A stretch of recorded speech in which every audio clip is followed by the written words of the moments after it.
Good evening, everybody, and welcome to the Municipal Stadium here in Braga.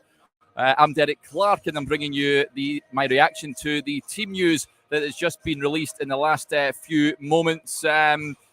Rangers boss Giovanni van Bronckhorst. I'll quickly run through that team. It's Alan McGregor in goal, a back four of James Tavernier, Connor Goldson, Leon Balogun, and Calvin Bassey. Ryan Jack and John Lundstrom partner the Glenn Kamara, who comes back into the midfield. No Joe Aribo, incidentally. He is on the bench. And Scott Arfield and Ryan Kent supporting Fashion Sakala up top. That's the big headline news. It was either Roof or Sakala. And it looks like the Zambian has been given the nod for this game. On the bench for Rangers tonight, John McLaughlin, Robbie McCrory, Borna Barisic, Stephen Davis, Aaron Ramsey, Joe Aribo, James Sands, Ahmad Diallo, Scott Wright, and Kemar Roof. So just a quick rundown, reminder of that team again. Alan McGregor in goal, James Tavernier, Connor Goldson, Leon Balogun, and Calvin Bassey at the back. A midfield trio of Ryan Jack, John Lundstrom, and Glenn Kamara, with Scott Arfield and Ryan Kent supporting Fashion Sakala up top. Some of the comments coming in already, folks. Let's try and get to some of your comments. Aldo McNaught gets in touch. Hope you enjoy it tonight, mate. Yes, so I sure hope so, Aldo. He says change of shape. Not too sure. I know I asked Giovanni van Bronckhorst this in his pre-match press conference. He says that he'll just go with a game plan and hope that it works here this evening. There's no doubt about it. With no Alfredo Morelos in the lineup, Rangers simply can't play the same way. He doesn't hold, no one in that Rangers squad holds the ball up like Alfredo Morelos, and he loves this competition, of course. But Fashion Sakala has blistering pace, there's no doubt about it. Whether he can hold the ball up for Rangers, the jury is out on that, remains to be seen. But certainly Giovanni van Bronckhorst going with the pace of Fashion Sakala tonight, as opposed to Kemar Roof. Of course, he played on Sunday. Didn't quite work against Celtic, it's fair to say. Sort of starved of service, and Rangers just failed to get in and about them on Sunday at the time. No Ramsey, says Esberg. Yeah, he starts on the bench, the Welshman. Another big call, of course. I mentioned that in my predicted lineups on the Rangers Review website. It was either Arfield or Ramsey for me. If Ramsey was 100% fit, I would have played him, no doubt about it. But Giovanni van Bronckhorst has went with Scott Arfield. It adds a bit of bite, of course, in midfield. You know what you're going to get with Scott Arfield. 100% commitment and energy in midfield. And of course, we've seen it work before against the likes of Dortmund and Red Star. So certainly trust Scott Arfield to do the job here this evening. Some of the comments, let's have a quick look at some of the comments on here. Graham Corkin gets in touch, good friend of the show. Hopefully enjoy the game tonight, Graham. On the train back from London, we'll get home for kickoff. Fantastic time, and come on the Bears. Hi David, getting in touch with the show. Was in Braga Square earlier on. I made it myself into Braga this morning, early hours of this morning. I ventured from Liverpool to Barcelona, from Barcelona to Porto, and the Braga Square was just full of Rangers supporters just enjoying the occasion. A European quarter-final. It's 14 years, of course, since Rangers were last at this stage of a European competition, and they're savouring every moment of it. The supporters have travelled from far and wide. I've posted a few videos on my Twitter, on the Rangers Review Twitter account as well, at Rangers Review 55. Supporters travelling from as far as field as Canada and the likes, down south and here, there and everywhere. It's been a planes, trains and automobiles type trip, as is always the norm when Rangers travel away in Europe. What's the team? Thomas Waddle gets in touch. Quick rundown again. It's Alan McGregor in goal, a back four. I think we all sort of predicted the back four. James Tavernier at right back, Connor Goldson and Leon Balogun, the central defensive partnership with Calvin Bassey on the left. A midfield three, you'd imagine, Ryan Jack and John Lundstrom, with Glenn Kamara coming back into the side to add a bit of composure and legs in that midfield, you'd have to say. And then going forward, Giovanni van Bronckhorst has opted for Scott Arfield and Ryan Kent. You'd imagine on either flank. Scott Arfield will start off on the right-hand side with Fashion Sakala, you'd imagine, through the middle. Aldo says he's going for a 2-1 win. Kent with the first, Sakala with the second. I'd happily take that, there's no doubt about it. Stuart McLean has obviously seen Dave from Vancouver, the video on our social media accounts. Big Dave for Canada the Grapes regular. So yeah, he's made his way over from Vancouver to Amsterdam, to Glasgow, back to Amsterdam, to Porto, and then to Braga, and he's taken in the St Mirren game on Sunday as well. It really is staggering when you find out the lengths that these supporters go to follow their team. There's no other team like it, of course, and making our way down to the stadium. Rangers fans in full voice, really looking forward to this game. Of course, obvious disappointment after Sunday. There's no doubt about it. It was hugely disappointing. And it's taken a few days, of course, to look forward to this game. But on the night, everyone's looking forward to it. It's a huge occasion for Rangers.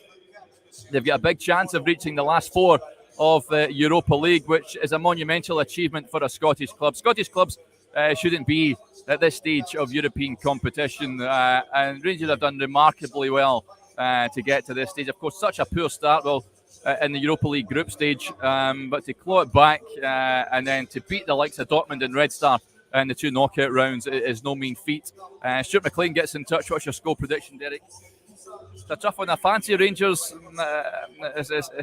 It's interesting. I know they lost on Sunday against Celtic, but we know that in European competition they play in a way that we've not seen a Rangers team play before. They're so composed and measured. They'll get space in behind this Braga defence, and I fancy them tonight. I fancy them to come away with at least a draw. I think I'm going for a 2-1 win myself. I think they obviously came here a couple of years ago and beat Braga with Ryan Kent getting the only goal of the game, beat them over two legs. And that was a very good Braga side. This Braga side are playing full of talent, definitely. They've got plenty of teenagers in the side, and I know you could say they're inexperienced, but they've got no fear. Monaco were disposed of in the previous round. Sheriff as well, the Moldovan side, the round before that. And under Carlos Carvajal, he likes to play football the right way, an attractive style of play, and they'll try and take the game to Rangers. He's on record in saying he hopes to take some sort of lead to Ibrox next week, because they know how difficult it's going to be in front of that Rangers support next week. Full house at Ibrox, so they'll be wanting to take something over there, which might play into Rangers' hands. Baz Nichols says he's going for a 2-1 Rangers win, like myself. Alexander Cameron gets in touch. Do you think Arfield 10, Kent and Sakala split strikers 3-5-2? That was a big chat. Speaking to a lot of supporters down at the square earlier on this afternoon. And there was talk about the 3-5-2. Rangers, of course, we know they can play three at the back, and the two up front. I quite like the idea of Kent and Sakala up top. I think that's a combination that could work. We've not really seen it this season, and I think that may just work for Rangers. I mean, the pace of those two players is frightening. We've seen Kent, of course, his goal against Red Star in Belgrade was absolutely sensational. And you'll get a bit of space here. Ryan Kent, like Alfredo Morelos, loves this competition. Players don't, and he said this himself, they don't often treble up on him. He'll get space to run in behind. It remains to be seen if he'll get that this evening, but there's no doubt about it. Braga will be aware of Ryan Kent. Of course, I mentioned he has scored here in the game 2 years ago, and he's been in blistering form in the Europa League. So he'll fancy himself in getting on the score sheet tonight. Kenneth Elliott says 2-1 Rangers or 2-2. I think would be quite happy with either of those results. Curry Muncher says Kent has scored 2 goals this season. I doubt it. A fair point. Domestically, he's been well off it, and that's a big reason why. Not just at Ryan Kent, of course, but the forwards just haven't scored enough goals. That's why Rangers trail Celtic by 6 points in the league. The numbers have been nowhere near what's expected of Rangers forwards, and there's no denying that. In Europe, though, they just seem to be a different animal, and I think they'll thrive on the occasion tonight. I think Rangers will really stand up to the plate. Let's hope so. Anyway, the Rangers supporters deserve a reaction after the disappointment on Sunday evening. Ian Mackay makes a valid point coming in here. What's the point of signing Ramsey? Thought we got him for games like this. Arfield serious. I think that's rather harsh on Scott Arfield. I think he's a player that Giovanni Van Bronckhorst trusts, of course. I mentioned that if Ramsey was 100% fit, you play him, of course. I thought he did well against Celtic on Sunday, obviously scored the goal. You've got to imagine that he's just not 100% fit to start the game. I'd imagine we'll see him at some point off the bench. But yeah, I think with regards to Aaron Ramsey, everyone knew about his injury issues before Rangers brought him in from Juventus on loan. It's just been very unfortunate that we've not seen him more than we have done already. Sharpie gets in touch. Can't believe Kent's only get 2 goals this season. That sums up our season up here. nowhere near good enough in terms of domestic form. I think everyone's in agreement of that. Nathan Arthur gets in touch. He's going for a 3-2 Rangers win. Sakala first goal scorer. Happy to that. It's a massive night for Fashion Sakala. Remember, we see them lead the line for Rangers away in Prague in the group stage game against Sparta earlier on in the season. It didn't quite work, of course. Tonight, I know there's a comment earlier saying that Rangers might play a 3-5-2 with Kent running off them. It might give Rangers a different dimension up front. But yeah, Fashion Sakala, what an opportunity this is for him. I thought he added a bit of energy and a bit of invention when he came on against Celtic midway through the second half on Sunday, albeit everyone knows his final ball is lacking at various points. He has to work on that, but there's an unpredictability with regards to Fashion Sakala. I don't think he knows what he's doing sometimes, and there's no doubt about it. The defenders don't know what he's doing when they go up against him. So it's an interesting one. It'll be fascinating to see how he gets on and how Giovanni von Bronckhorst is going to play this. Just to give you a reminder of that team, then so many comments coming out. Trying to get through as many of them as possible.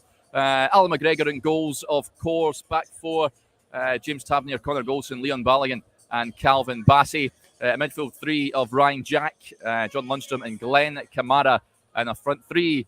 It looks like on paper of Scott Arfield, Ryan Kent, and Fashion Sakala. You'd imagine through the middle. Alexander gets in touch. I defo fancy Sakala to score. If Kent plays off him, it may make Kent play better as well. Who knows? Yeah, who knows indeed. We'll find out when the match kicks off in just under 54 minutes' time. The excitement very much building inside the Braga Municipal Stadium. I'll just burrow this around, folks, and you can have a look at the other stand over the far side on the pitch there. As you can see, the Rangers supporters are just making their way into the grounds over there.